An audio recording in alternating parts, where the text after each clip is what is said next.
Hello everyone, welcome to SaliHughesBeauty.com. I think you know who we've got, whose bathroom we're looking in today. It's Sali Hughes herself, and I'm going to be poking around and satisfying my curiosity with the best of them. So let's crack on. Sally. This is quite weird, isn't it? It must be. This is Lucy Mangan, by the way. Oh yes, hi, sorry, I'm Lucy Mangan. Yeah, she's Quite a modest person. fellow guardian colleague of Sally's. Yes. I've only known you for a couple of years since you joined The Guardian, which is a very small part of your career. So take us, and me in fact, back to the beginning. Just give us a quick run through of your CV. It's a stupid old CV, it really is. I don't know if anybody has a CV quite like it because it's so preposterous. So I left school when I was 14.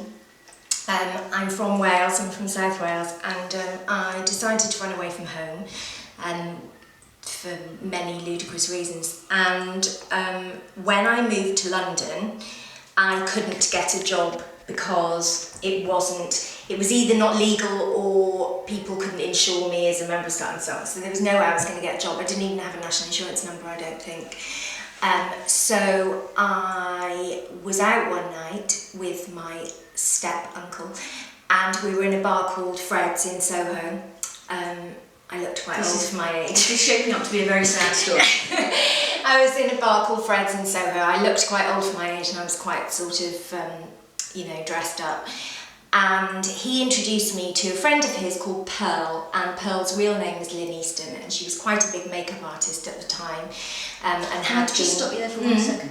At this point, are you doing your own makeup? Are you already? Oh, yes. So I was completely obsessed with fashion and beauty. So whereas some people had pictures of pop stars and heartthrobs, and my friends had Jason Donovan and Kylie and Bros on the wall, I used to tear out pictures from The Face and Vogue and Elle, and I used to plaster sort of fashion and beauty pictures all over my wall.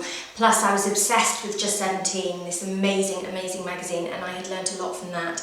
Also my mum and my grandmother were really well groomed and quite glam and loved their makeup, so I had always seen it. I find this quite a lot when you speak to women. They grew up with mums who either didn't wear makeup or told them that nice girls didn't wear makeup. There was none of that in my family. Everyone loved their makeup, so I already loved it. So I was introduced to Pearl, Lynn, and I said, "Are you looking for an assistant?" with a fair amount of chutzpah, and she said, "Yes, my assistant really gets on my nerves," is what she said. And she said, "Yes, are you around in a couple of days?" At this point she didn't say, "Are you any good at makeup?"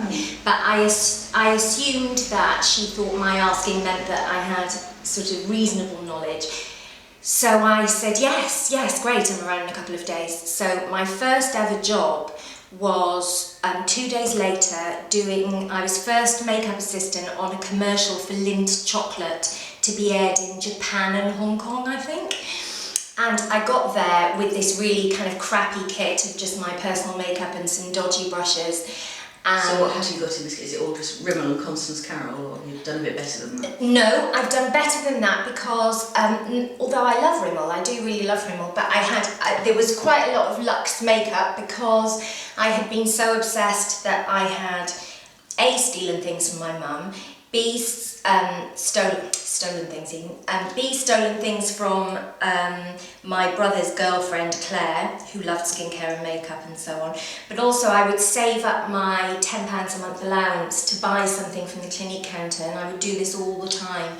So I would go and shark out the Clinique counter at Debenhams in Cardiff, and they were so horrible to me. I don't know why I kept going, they were really horrible. And I would save up for a lipstick, or I would save up for a foundation or something. Not that any 14-year-old needs foundation.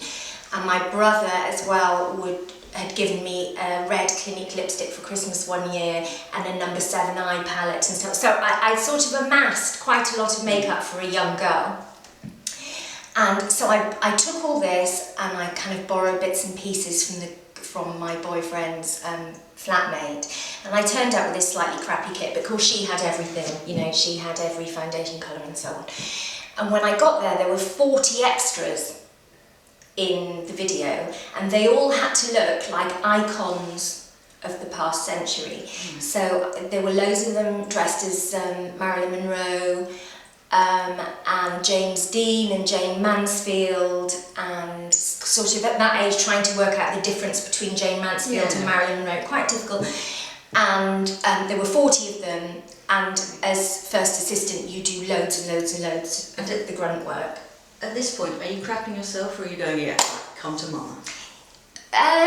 I'm maybe 10% shitting myself, but 90% just really giddy and excited and thinking, also 70 quid a day I earned, and that was the most money I'd ever had in my life. So 140 quid. The reason I was able to do this is because when you work on a film set or whatever, you invoice, so I didn't have to be on the payroll, so nobody knew I was 14, everybody thought I was of age. So I was a little bit scared, but I was mainly just excited.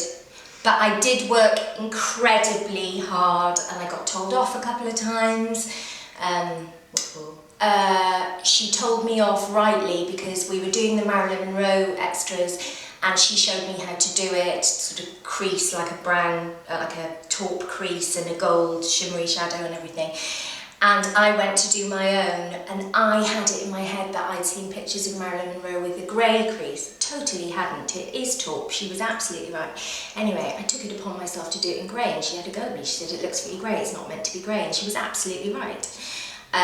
And it was really cheeky of me. So she told me off like a couple of times, maybe, you know, that I had taken her favourite brush, because makeup artists are like chefs, you know, you have the knife that you love and so on. And she did tell me off a couple of times, but very kindly and very sweetly, and we just kept working together, and she was great. She's dead now. She died just after I had my first son. So she died about 8 or 9 years ago, and it was really tragic and really upsetting, and I owe her a great deal. She was really brilliant, she was really fantastic, and she introduced me to sort of the world of celebrity and stuff, and obviously working really hard. We used to work 18 hours on a video set or on a commercial set, and we did tours and gigs and things like that, so it was a great education. And also when you're working on adverts and pop videos and bands, as opposed to editorial, you work with normal looking people a lot and have to make them look beautiful, which is quite difficult. And you know, a man who's been on tour for 8 weeks has really, really terrible skin because he's been eating loads of junk food, drinking too much, maybe taking drugs, whatever, not sleeping. And you have to then make them look good. The makeup artist is the star of the show. You're the assistant, and your job is to make their life easy. So you have to anticipate what they need, and you have to make them look good and not embarrass them. And you have to keep your head down, not be noticed too much. And I think all that's really, really good experience. I think the problem nowadays is lots of people want to be makeup artists or want to be stylists or want to be photographers, but they don't want to be amazing assistants. Yeah. But unless you're an amazing assistant, you can do nothing, you can go no further. This is the hard thing about getting into any job. I think you've got to learn your first step in any ladder is to erase yourself and not... Completely. You have to not be noticed, and until you nail that, you cannot progress in any direction.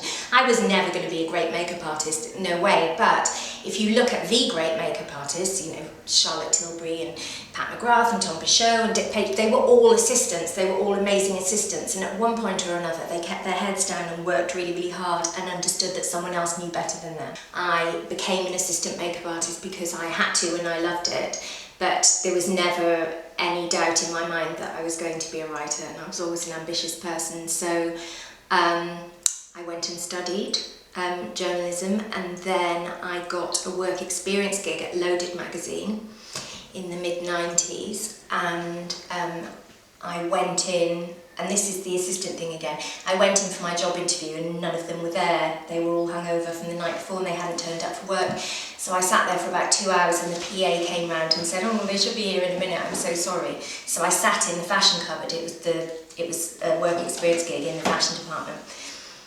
And I just thought, well, I could wait all day. So I went into the fashion cupboard and there was a pile of clothes like that in a mountain. And because I'd done a little bit of work experience here and there on magazines like Take a Break and Woman and Home and things like that, I just thought, oh, well, I'll just do this. So I sorted out all the clothes into the right PR companies, and I bagged them all up and I labelled them and I filled out dockets and I did a pickup sheet for the courier, and I just did that for a couple of hours. And secretly you've never been happier, have you? Oh no, I was really, really happy doing that. So finally, this bunch of kind of pissed up blokes who were terribly nice, and I worked with them for a long time after, came in, and I'd completely reorganised the fashion cupboard in a sort of professional and organised manner. So they gave me the gig, and I started the following Monday, and on the Wednesday they gave me a job. Doesn't happen like that anymore though. No. I'd like to say I was so amazing they gave me a job, but in those days you were able to get a job much more swiftly than you can now, so it's very different.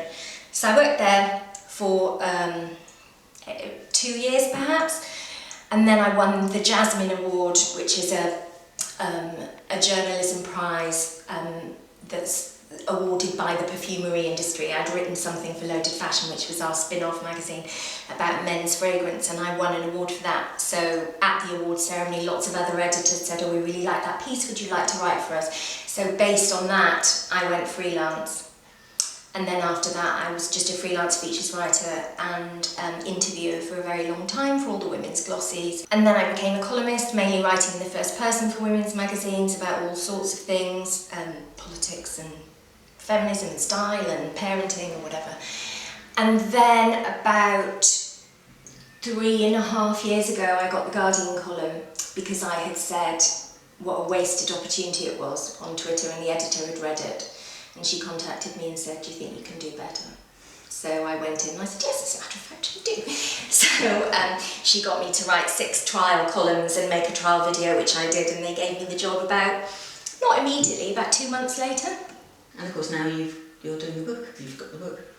So I wrote a book, yeah, which I still can't quite believe I did. Like, when you write a book, obviously everybody above you is desperate for it to sell, and of course I would like people to buy it, but I'm just still like amazed with myself that I wrote a book. I'm just like, just knowing that I sat down and wrote 80,000 words. A big thing, I know. I feel like I'm winning at life. Even if nobody buys it, I just cannot believe I managed to do that with the life that I have, so I'm really chuffed with myself over that. But hopefully people also like it. So that's what the cover of the book looks like, except the book itself is much bigger. It's like a sort of about the size of Glamour magazine, I would say, but thicker. So this is just a little sampler we did for PR. So it's just like a little handbag mirror with what you should be doing. This is very useful to me actually. Day and night. It's quite a sturdy little thing. Yeah, no, it's not. It's not bad. There's no rubbish in this book. No tat. But that's the cover, that's what it looks like. We'll just show the cover again because... Come on. Yeah, nice. 25th of September, I Lucy. don't think you can tell, it's pale pink and it's out on the 25th of September. It is. So what is the book? So the book is, I think, 35 essays on beauty. So it's not some big sort of heavyweight analytical book of theory at all. It's hopefully warm and friendly and chatty and instructive, but also just kind of letting women know it's perfectly fine to love beauty, and people really need to shut the fuck up about it, like really need to stop giving women grief about loving style. But this is what I like about you, Hughes, what I like about your books, what I like about you, is you're not into theory so much. You might know it and be but I do read the theory, I really do. You're about the practice and making it work, because basically you're a fixer and you want people to be able to do whatever they want to do. I do want people to be able to do what they want to do. It's definitely the best thing about my job. Like if somebody contacts me and says, oh my god, my eyeliner's always been going up on my eyelids my whole life and you said to use this and now it's fine, it's stopped. That's the best bit, I think, because I don't think beauty's that hard. I just don't. I think it's actually quite easy, but I think women are convinced that it's difficult, and I think women are convinced it's silly and stupid and they shouldn't be fussing their pretty little heads about it. And I want women to know it's perfectly fine and it's perfectly doable and it will make lots of them feel better. And it annoys me the way people are so negative about it. It really annoys me because, like you say, I read the theory. I do really understand the problems. I do understand why people find beauty problematic. I absolutely do. But we're here, we're where we are. It's 2014. We are now in a place where we as humans quite like to look nice. Now we can either make that guilt-ridden and awful and depressing and buy into really negative views of women and buy into all that shit, or we can just go, you know what, I like looking pretty, I like looking nice, this is how I'm going to do it, and just not buy into that stuff. Seems to get lost that, it's basic human, never mind male or female, human impulse to want to look your best. It's what mammals do. It's not even just human. Every mammal does it. It's the way we're wired, and people need to stop beating themselves up about it. I kind of feel, people have a go at me about the beauty industry all the bloody time. And I kind of feel about it the way I do about food, in that, I'm totally not into intensive farming. I'm really not into it. I have huge, huge problems with the food industry. I'm not going to stop cooking. It's like you can love beauty and have problems with parts of the beauty industry. It's perfectly fine for those two feelings to coexist. So you're saying we can have more than one feeling at a time? No, because you're a woman. It's not possible for you to. Yes. It's not possible for you to have multiple priorities. If you carried away with your enthusiasm. Yes, sorry, yes. You must never do place. this. So if you like fashion and beauty, you have no view on anything else. You literally think that fashion and beauty is more important than starving children. Yes. This is what I'm told on a daily basis, and they must be right because they're men. And yes, that drives me mad, this sort of view that women only have the capacity for one thing, and if they choose fripperies, then that's them. Signed, sealed and delivered, and they can't possibly know about anything else or think anything else is more important. It's a load of arse. But speaking of arse, let's have a look at some frivolities. Yes. Because not only we're in her bathroom, let's look at the Holy of Holies, Sanctorum. So this is this is my actual bathroom. My kids have their own loo. I should say that at the top. My kids use the bathroom, but not the loo. They have a loo next door. But the rest is a working family bathroom. So as you can see, I have not styled my cupboard for the day. It's really chaotic and really full of stuff. But there is a system. Is there? There is genuinely a system. Sure about that. Okay. Okay, so up here we have toiletries, just bog standard toiletries, kids shampoo, deodorant. This says pets at home. Yes, I have a dog. Okay. She'll probably be in at some point. This is all like shower gel. I use cheap shower gel. My rule is expensive bath, cheap shower. So all my bath things are over there in the apothecary cupboard thing.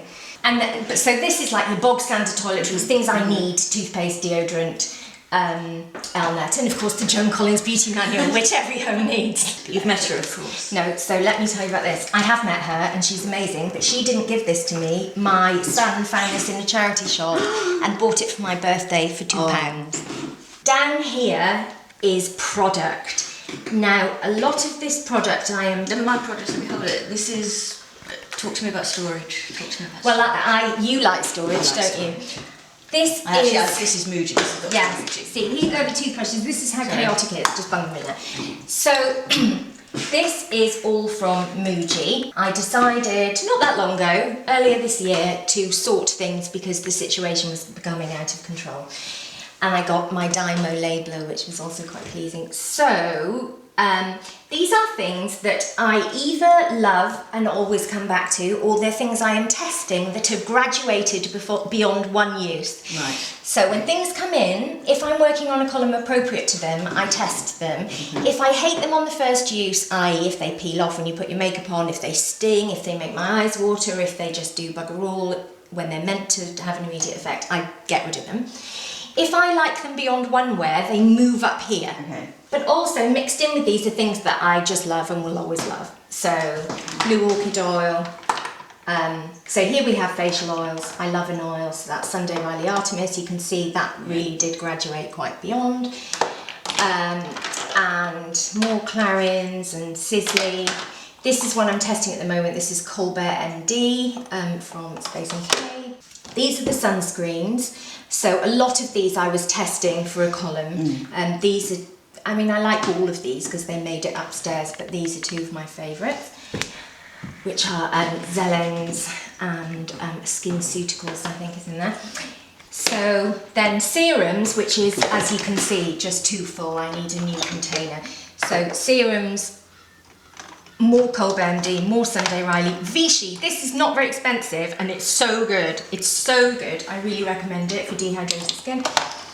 Kiehl's, Chanel, Result Time, Astalift, bloody Astalift that's been discontinued in this country. Has it been already? Well, February. they've withdrawn the whole brand from Britain. They're massive abroad, but they've withdrawn from Britain. I'm hoping they're going to come back. The brand still exists. We're such a rubbish country, don't you find? Oh, it's annoying. Night creams, cleansers. So cleansers obviously are bulky, so this is a bigger thing, but also because I'm obsessed with cleansers, they need a big thing. So that's Antonia Burrell cleansing oil, which is very nice. I'm not keen on cleansing oils. I prefer a solid balm just because I don't like the way oils drip through your fingers, but the Antonia Burrell one does not.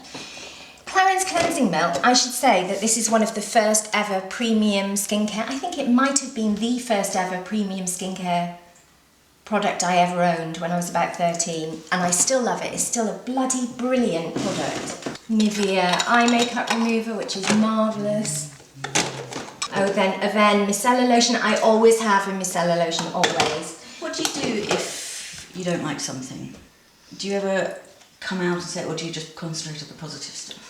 If I don't like something and it's not suitable for my skin, I pass it on to someone who it's suitable for. So obviously I don't have acne because I've got really, really, really dry skin.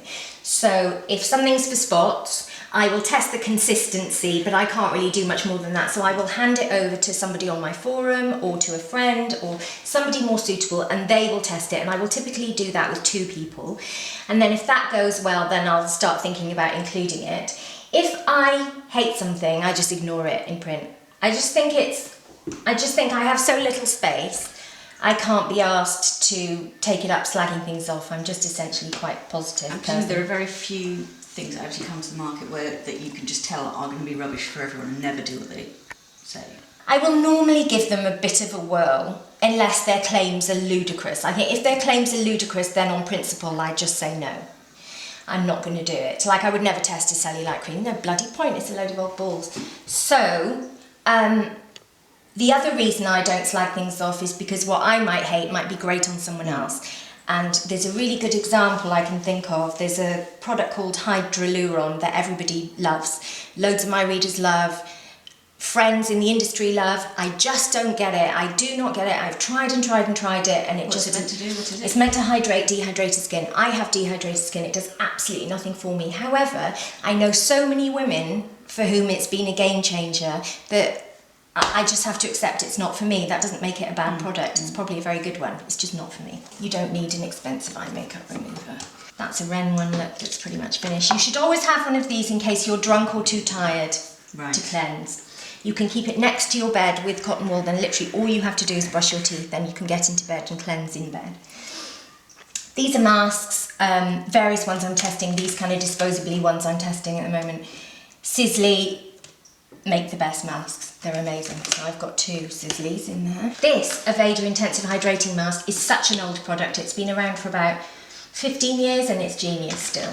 Exfoliants, then I've got liquid exfoliants down there. Liquid exfoliants, how does that work? So they're just basically AHAs or BHAs or both. So they're just acids, don't fear the acids, they're good. Just sweep them over your face after cleansing and it just gives you a bit more dead skin removal. Day creams, this is clearly a problem area. This is a problem area. I think I have to graduate to the old... So what have I got in here? Charlotte Tilbury Magic Cream, which is really good under makeup. That's so beautiful as well. It's a great product. Sisley Hydro Global, which is awesome. It's like one of my favourite moisturisers of all time. Brilliant hyaluronic moisturiser from Institute Estherderm, so good. Origins Vitazine, which I wear pretty much all summer. Then here, body, James Reed, Wash Off Tan. I do not tan, ever. Do you tan? No. You don't, do you? No. I'm immune to fake tan. I have to do wash-offs, but this one is amazing.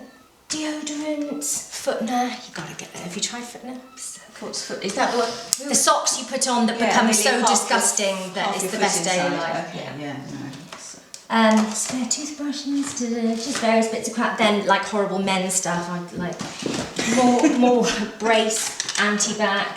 Here is like the overspill of stuff I have to test next. Right. We won't just go. It's just like there's also some Neutrogena body cream in there because I buy so many that they have to be kept in storage and then moved up. But It does look like boots in there. So in here is just sort of loads of products that I need to test and are on my list to come next. Okay, so what's coming up? So what's in here? Zellen's Absolute Face Oil. Haven't tried it yet. Looking forward to that.